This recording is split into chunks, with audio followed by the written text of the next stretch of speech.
Hi అండి. మన YouTube మిత్రుడు మొన్న లైవ్‌లో మీరు రోజు చికెన్ తింటారు, మీరు రిచ్ అన్నట్లు మాట్లాడారు. చికెన్ తినేవాళ్ళేమి రిచ్ కాదండి.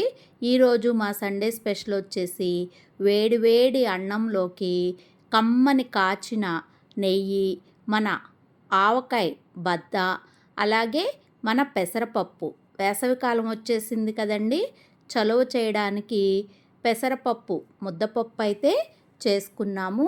ఈరోజు కమ్మగా లీలాభాను వాళ్ళకి సండే స్పెషల్ కింద వేడి వేడి అన్నం, ఆవకాయ పచ్చడి, మన పెసరపప్పు, అలాగే మనం తయారు చేసుకున్న ఊరమిరపకాయతో అయితే ఈరోజు సండే స్పెషల్ అయితే భోజనం ready.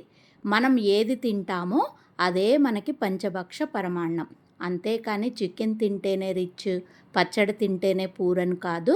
Like, share, subscribe. Thank you. Bye bye.